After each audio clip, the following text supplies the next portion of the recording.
Ready to go?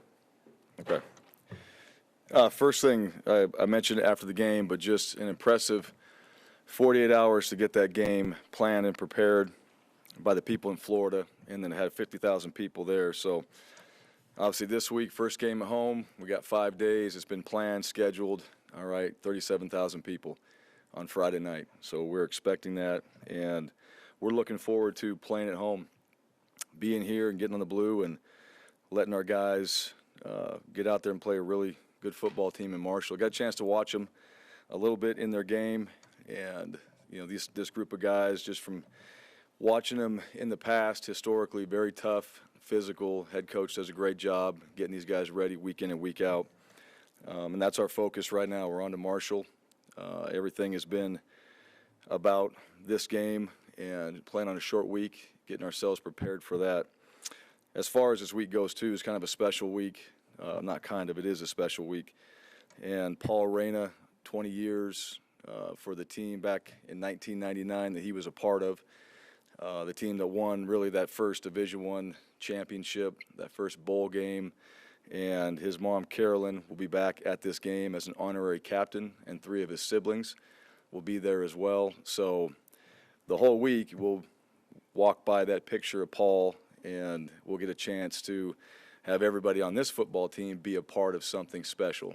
And we're certainly looking forward to that, and having Carolyn and his siblings back here to be a part of this football team again. And what we talked about before, just her impact in words and what she's meant to Boise State, that's going to be something that we're all excited to be a part of, and certainly look forward to having them back. As far as the game, you go through the stats and all that. It's one game from this season. A few changes from what we've seen last year that they've done a little bit on offense and defense, special teams. Doc Holliday is a special teams coordinator, from what I understand, so he has a lot of his hands in what they're doing there, and it shows. He's very good at what he does, and this team pays attention to the details and goes out there and, from what I've seen, executes them. So we got to be able to handle what they're doing offensively. They put up a lot of yards. I think they're one of the top in the country, 600 yards of offense. Defensively, very good, solid against the run. And special teams, like I mentioned, a few good players in there. The quarterback, he was a conference all-freshman, I think is what he was, on the freshman team, preseason all-conference pick, Isaiah Green. So I'll get a chance to spend some more time on him later today and watch their offense a little bit more. And but obviously a guy that has caught people's eye and is impressive, and somebody that we've got to, again, play against another really good quarterback, and this guy's no different. They do have some returning starters on the defensive side, 4 of them. Secondary is experienced, and they do a nice job. So our wide receivers in the run game, pass game, they're going to have a challenge that way. So we have to pick up from where we left off this last game, be much better, and continue on some of the things that we did well and just be consistent that way. So with that, questions?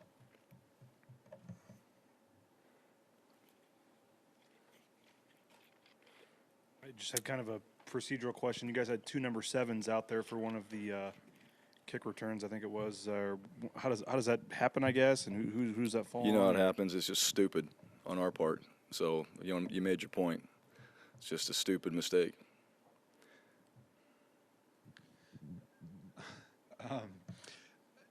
What do you think it's been like to have Carolyn here? And, obviously that's something you've got a special connection to as well. And to have that moment, having her here, and then how often does that still enter your mind? I mean, obviously you see the plaque probably every day, but how often does that still enter your mind? Yeah, every day, every single day. We walk out to practice at a Victory Tunnel. If we're practicing on the blue, we always go that way. So most of the guys at some point will touch the blue field. You guys seen Protect the Blue. We'll kind of touch that. It says respect all, fear none. It's got the horseshoe up there, and then the picture's right next to it. So just about every guy walks out and usually kind of just fist bumps it on the way out, and I certainly look at it and, be not afraid, go out and win championships. I mean, that was pretty powerful. I remember her saying that, and I remember being a part of that, and whatever happened from that point as far as Boise State and our program and kind of what has transpired since then, it's something you don't forget, and it's something that I think our guys, they understand it, and we try to talk about it every year and share that story. Coach Pittman usually does that with our team, so guys have an understanding of what that picture means and why it's there and what happened, because that's usually the first thing, right? What happened? That'll be the natural question that every player, why is that picture there? What happened? And usually when there's a picture up like that, it's something that, was negative at that time. But it turned into a major positive. And Carolyn and his siblings being back here, I think that's going to be emotional for a lot of us that were a part of it. And I know for our team, too, now that they understand more of the history, they get it. And whether they played with somebody or not, I think you can think about your brothers on the team, and you would understand how you would feel if something like that happened to you or to somebody else on your team. And I think those guys understand it. So we're looking forward to it and to have her back here on the blue. When Paul passed away, she was there at the UCLA game, and I remember that. And so we had an opportunity where she was recognized, and obviously Paul was as well. And now go 20 years, now it's finally back here on the blue, where he began his college career, and we get a chance to do that. So I think it's very fitting that way, and we're looking forward to having him. With Hank, obviously had time to go back and look, but it almost seemed like he got kind of better as he started to move around a little bit, and he obviously has a unique ability to kind of throw off different feet. And I just wondered, was there a certain throw that stood out to you at all? I mean, he had a couple to CT on third down where he kind of really slid around and bought time. Just his ability to kind of do that, and those plays in particular. I think the ones that stood out, the third down throws, and not one in particular. I thought, some of those third downs were big, and I didn't know that we had done as well throughout the game. It didn't feel like that, and he was obviously under duress. But he stood in there, his eyes were downfield. I think really all of them, some of those completions, just being in his first game and just watch him complete passes. I thought the receivers did a good job going up to get it. Like Khalil's catch, he did a great job of going up and making a play. Hank gave him a chance, but Khalil really went up and took that ball away and got his feet down in the end zone. So one of the things, like I said before, Hank showed toughness in there, and that's part of it. You don't want to get your quarterback hit, but at times to stand in there and deliver a ball, you got to do that sometimes. And I thought he did that, but not one in particular, just the overall game, his poise, composure, and just staying in it, right? As the game was not going our way early on, I think guys mentally can get themselves out of it, and it's hard to refocus in 3.5 hours and get yourself back on track, and he never seemed to lose that throughout the game. So that's encouraging that way. And the composure, that also can kind of be a little bit of a mental thing, not just the guy in his face. Jay kind of alluded to it, but on third down, he was really sharp in that game. Mm-hmm. I think even his first series, he had a nice third down to CT. So to see that sort of thing, something that's so important for you guys, to seem to be able to do that on third down, those pressure downs, to be able to do it in his first game, what you saw from that. Yeah, well, just like I said, he was pretty dialed on what we were trying to get done. I thought he knew where to go with the football. That's one of the things. He didn't look like he was searching. And Florida State, give them credit too, they did a good job on third downs with their pressures and all that. They did some things in that game that we hadn't prepared for. And that's what good teams do. They come out and they have a new wrinkle. They've learned something in the off season. You don't know what they've learned. They've been practicing it. They bring it. And you got a young quarterback back there. You're going to try to get to him and get those D linemen or linebackers to him. And they did that at times. Just we happened to get the ball out a split second before we were hit. Now, he also got hit. Ball came out. We had a turnover that way as well. So there were plenty of positives, and there's a lot of things in there too. Just, breaking it all down, take the experience factor out, take the first time starting out and all that. Just go back and just evaluate the quarterback position. There's still things in there that you go back and say, this is what has to happen. We need to improve in these areas. He knows that, which is right now what we learn about guys after the first game is how do they respond when we start getting into game 2, game 3, all right? You played really, really well, and now you want to go and have Sunday off. You want to relax a little bit. That's not the case, all right? You didn't play well. Now is it do you have to prepare better? Was it something that we did schematically? How are guys going to respond going into the next game. How hard are they going to work? What are they going to do to improve their game? And, right now, I mean, Hank will be in there watching film. We'll see how he responds this week. Is his focus going to be laser like it was going into Florida State?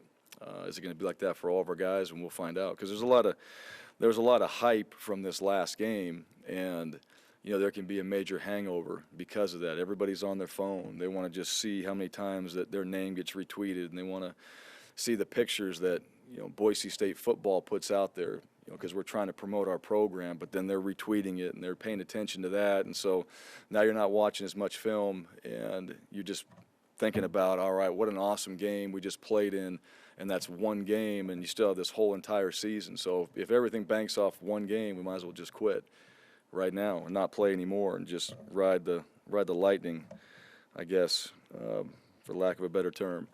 But anyways, that's got to be the focus of our team right now. I hope it is. I hope the maturity shows up. I don't know that, and for some of these young players, that's one of the things I don't know, how they're going to handle it. And come Thursday, is it like, all right, now I'll scramble to get myself ready and we'll be ready by Friday? Or you coming in here watching film and really studying the game for getting yourself prepared for a better team, in my opinion. And I will say that every single week, who we play is going to be better the next week, because they've seen us play. They know more about us, so they can go in there and they can plan and prepare a little bit better. Florida State had a tough time trying to figure us out too, because it's first game. Now these second games, you're going to get a better opponent because they know more about you. Rob Mahone, obviously we talked last week about the adversity and stuff that he had overcome to get to this point, and to actually see him take advantage of the opportunity and do what he did in the game. How impressive was that? And some people have talked about his vision as being one of his good qualities, and it did seem like he was making some nice cuts and stuff. Yeah, I think Rob's got good vision. I think he's shown that. He showed it in camp. He's shown it since he's been here. But the one thing about that position, he got himself into a rhythm. I don't know all the stats and carries and things like that, but he got himself into a rhythm, and it showed. And, he was doing things when he was running through defenders, driving his feet, using a stiff arm, some of those type of things to get extra yards. That was one of the things I saw from Rob, which was, what you want to see from your tailbacks, right? You want to see those guys do that, and he certainly took advantage of his opportunity. Andrew came in there, and Andrew's going to be a good player. He is a good player. He'll put the ball on the ground. You know what? But you got to bounce back. That was one of the things, too, with Van Buren. I mean, you bounce back from those things. You can't just go out there and go in the tank.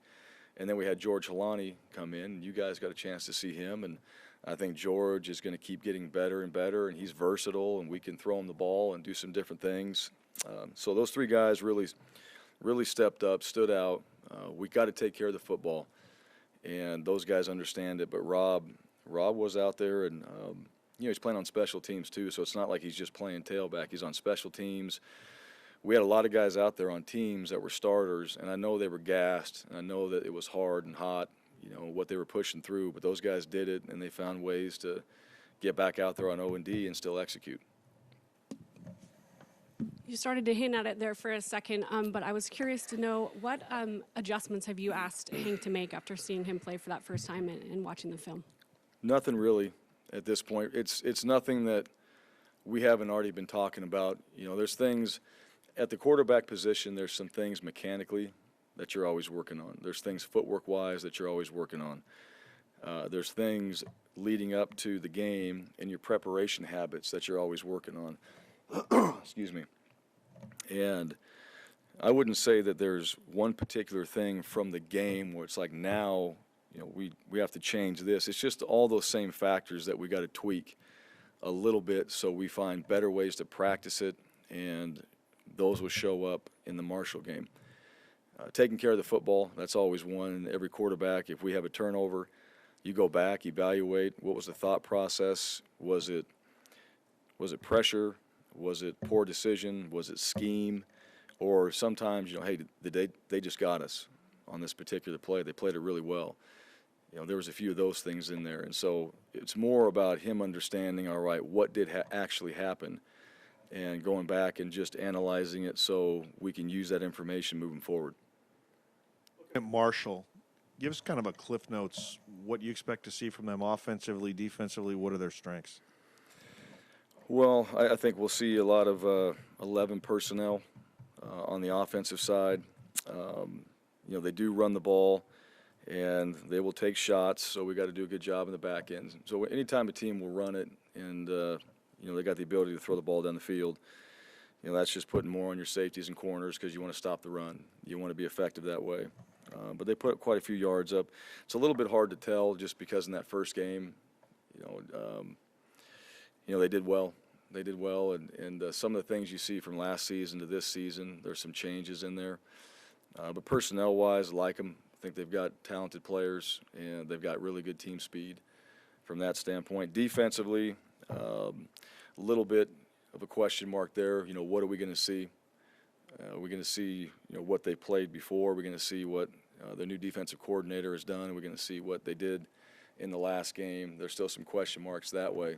But overall, just as far as their team, I think you'll see a disciplined team and a team that's going to play hard, and we'll do that on all the plays, not the let up on special teams, not the let up on O&D, none of those things like that. So that's going to be on us to make sure we do the same thing. I think we can go out there and we play hard, we play physical. Those are what our expectations are. Then matchup-wise, we got to try to win those one-on-one battles with those guys, and there's certainly going to be those throughout the game. And how many we win is going to come down to how successful we are at the end of the game. Last time Marshall was here, I think you were probably a senior in high school, but that was one of the biggest games in school history at the time. Yeah. I'm wondering One of what the you playoff remember games, about right? that week. Were you by chance at that game, or what Yeah. do you remember about that? I was at that game. What I remember about that game, DeJuan Miller had an interception in that game, if I remember right. And it was over the middle. You remember that? It was here. He did have a pick that game. Go check the stats on that. You need to check the stats. So, DeJuan Miller, he had a pick in that game. Yeah, he was one. Yeah. He had the interception in that game, right? And I remember that. And I don't remember. What's that? They were celebrating at halftime because they hosted the championship game, and so they were going like, we're going home, and they were marching around the press box. And then the roof fell in, right? They started celebrating. Yeah. There you go. That's what I remember right there. All right? Huh? So I remember that. I remember the atmosphere and, it being an exciting game. But I do remember that. I remember that particular play from that day. And it was a day game, right? It was a day game. Had the snow piled up on the side there. They shoveled the field, had the snow on the side. Was it after that game? Yeah. DeJuan's interception actually was against North Texas. Was it not Marshall? It wasn't. You sure about that? I don't know why I'm asking you. You are sure about that. All right, I'm asking the wrong guy. Paul, you got it. Why don't you come up here and just answer this question? Huh? Yeah. Yeah, there we go. You look at the effort of your offensive line, 108 plays on offense in that heat and humidity. How's your offensive line feeling after a game like that? And then, was it cool to let Riley Smith run a route in front of his hometown crowd there? Well, you saw Mulch on after the game. I think you could just tell, right? He was exhausted. I think all those guys were exhausted. It started getting hot in the game. I mean, I felt it, and I know those guys were. They mentioned it too. The other team was tired. Our guys were tired. It was just a matter of who's going to keep fighting and find a way to finish. And so that was part of that heart conversation that we had at the end of the game. But yeah, those guys were gassed. And our conditioning. I mean, I said this at the end of the game as well. But our conditioning was very good. Our preparation leading up to the game, our hydration plan, things like that. I thought it was on point and it showed up. And Riley, yeah, putting him out there. We had to play for Riley. And, he's from Jacksonville, so we thought we were going to be in Jacksonville. But nonetheless, we're in Florida, so he got a chance to get out there and do some things. And like I told you guys before, I mean, Riley's a guy that can help us. We don't need to have players just standing on the sideline and signaling. If he can get in the game and do things for us, he can run, he can catch. He understands our offense. He's athletic. And so guys like that, and he works his tail off too. And so we say if guys deserve to play, we'll find a role. That role might be him playing quarterback. It might be him running a route, running down the seam. It might be him on special teams. Whatever it is, guys want to be on the field and they want to contribute. So if we can do things like that and, you don't always think a quarterback's going to be that position you do it with, but he's got the ability to go out there and help us. And so it wasn't, I'll just say this, that wasn't kind of a charity play or anything like that, because we're in a big game, we want to win. He earned that. He earned it by doing some of those things in practice and being one of the better guys at it. And so it was just a matter of how do we get him in the game. He deserves to play. It's one play, but that's one more play than he would have had, just standing out there on the sideline. So, how important is Matt Pistone in your run game success? yeah, well, Matt's important on special teams. He's important in the run game. Matt's got experience. He understands the schemes that we're running. He understands adjustments and what the defense is trying to do to us. But just the physicality, that showed up. And the first play of the game, he's in there. We run the ball. Ball cuts back behind Matt and those 3 tight ends, and we got 11-yard gain or something like that. So just having those guys, having experience, knowing what that first play is going to feel like even, and going out there because he's played in a lot of games, I thought that helped us throughout the 4 quarters. For the annual battle against the American Athletic Conference, 4 nice wins against Power 5 teams by the conference. Your comment on those wins and how important are they? You talking about the other Mountain West teams? Yeah, which were, I saw Wyoming beat Missouri, and Nevada beat Purdue. Hawaii had Arizona win, right? Yeah. Well, all those are good. And I guess the one thing, it's not surprising to me because we play against these guys every year, and I think that's the one thing that people have to get over is this perception, this Power 5, Group of 5 deal. These guys are football players. I don't get all that. Somebody came up with it, that's fine. That's really money-based when it comes down to it. And when you go play on the football field, money doesn't matter at that point. You're playing a game. You got a ball, you got pads, and you're out there competing for 3.5, 4 hours. So what does that have to do with anything? And everybody's surprised you went out there and you beat a Power 5 team and all that. Well, think about the kind of players that are coming out of these, all the teams, not just Group of 5, Power 5. There's good players everywhere. You've had a couple first-round picks. Josh Allen was a first-round pick at Wyoming, right? We had a first-round pick in Layton. Hawaii has been playing really well. Coach Rolovich does a great job there.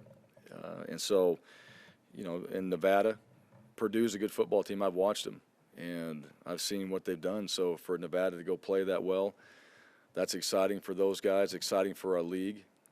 At the same time, we got to play these teams. So we know week in and week out. And to me, I just get shocked at times where it's, some people don't get excited about you're going to go play, 2 Mountain West teams are going to play. Well, the players on those 2 Mountain West teams are some of the best in the country.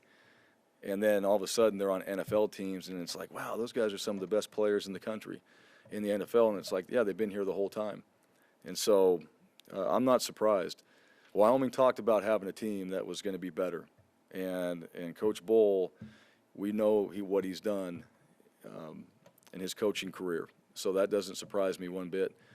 And I don't see that being any different as the season goes on. We'll get into those teams eventually and start to play them, but we know the kind of challenge that we're facing when we do play in our conference.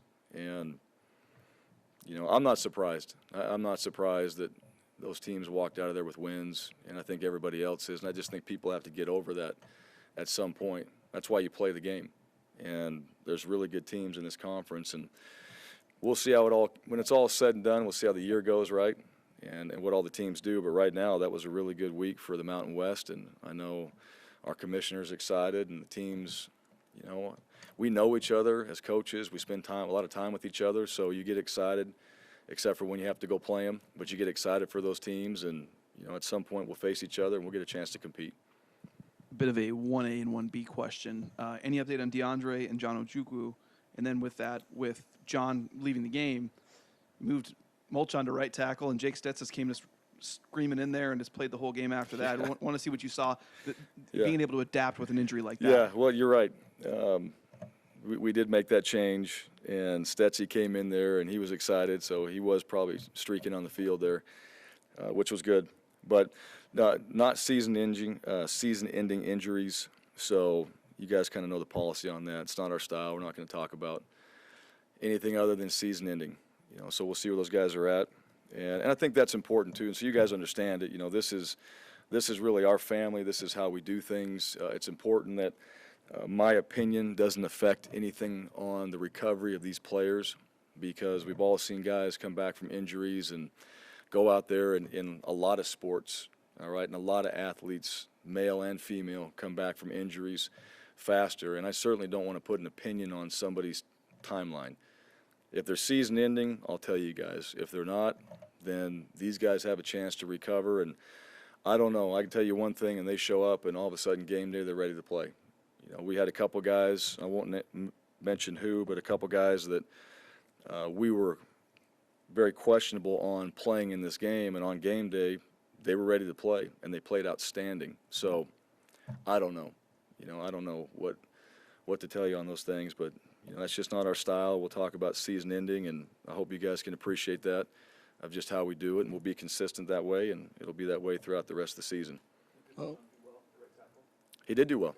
Yeah, John played well at right tackle. Stets came in and played well. Stets has been that guy. He's always been that kind of sixth man, and we could get him in at any point in the game, but when that happened and John went out, yeah, John bumped over. I don't know if, and that was the plan for this game. I don't know if that's going to be the same plan going into Marshall. You know, you got Garrett Curran, who plays right tackle. Probably not the time to put him in right there in that first game at Florida State on the road and doing that move right at that point. But we'll see how those guys compete this week and what we do. I don't want to ask if Riley Wimpy was one of those guys who you wondered about, but he played, and he played well. He wasn't. I'll answer that. He wasn't one of those guys. Right. Yeah, well, less than 10 months, though, after a torn ACL, Sure. and he goes out and plays that way. Talk about Riley Wimpy. Yeah, well, he was a guy that pushed himself to get back, and that's really difficult to do, you know, on the ACL, especially playing the linebacker position, because you know every play you're involved in contact, you're going to be involved in blitzing, run game, O-line are going to be climbing up to you, you're going to get cut. There's just a lot of things that happen in the box. So from a mental standpoint, I think physically you can overcome and get yourself back, and everybody does it a little bit differently. You can get yourself back 9 months, 11 months, whatever it is, your recovery time. But it's more of that mental toughness just to play that position and go in there and know that you're going to have bodies flying around. And you know what, come game time, you're not thinking about your injury. You're just thinking about your job and what you have to do. And so to me, that's what I was impressed with Riley, is he pushed through all this, then come game time, he's locked in. There's nothing about the past injury. There's none of those things. And if there was, he certainly didn't show it. It was just about, what do I got to do? What's my job? Get in there, try to find a way to stop the run. And he was pretty outstanding overall in that game. And to have him back that soon, and we don't have him in there, you know, who knows? I like our linebacker group, but Riley in there makes a difference for us. So much that happened in that game with a lot of plays that maybe didn't realize or think about later how important they were to the game. And you have like Garrett Collingham's recovery, and also John Mulchon later in the game recovering that fumble about near midfield. Just plays like that, I guess. Your thoughts on how they could, really could have swung things if you didn't get those two back. Yeah, we don't get those two back. I think the game's different. I really do. And that goes back to awareness. That's one of the big things we talked about in camp. Simple awareness, just paying attention to what's going on around you. So you think about it in terms of, all right, pre-snap, right? What's happening so you can get yourself in the right position to go make a play. And then all of a sudden on that one that the ball pops out with Helani and Garrett's in the back of the end zone, plants his foot in the ground and just runs back and dives into the pile. Now a key on that one too, I think it was CT. CT gets a piece of whoever's trying to scoop it up. And you learn from that too. I mean, they're trying to scoop it. You'd like to possess the ball. They're trying to scoop it, so you go take the guy out trying to scoop it, and all of a sudden you create a pile, and it gives Garrett just enough time to get in there and get that ball and possess it. So, Garrett was the one that gets the credit, but CT's the guy in there really taking somebody out so they can't get it. And he didn't know it was going to be Garrett. He just knew, hey, I got to take this dude out. And if somebody's around, I hope it's one of my guys. They're close. They'll dive in here and have a chance to fight for it. And then Mulchon's, that's just how he got it out there. That's just fighting for the ball. I didn't even ask him. Scratch and claw, digging, whatever it takes, man. At the bottom of the piles, there's no cameras, videos, anything down there, so I can't tell you what happens. We just came out with the ball, and that's all that matters.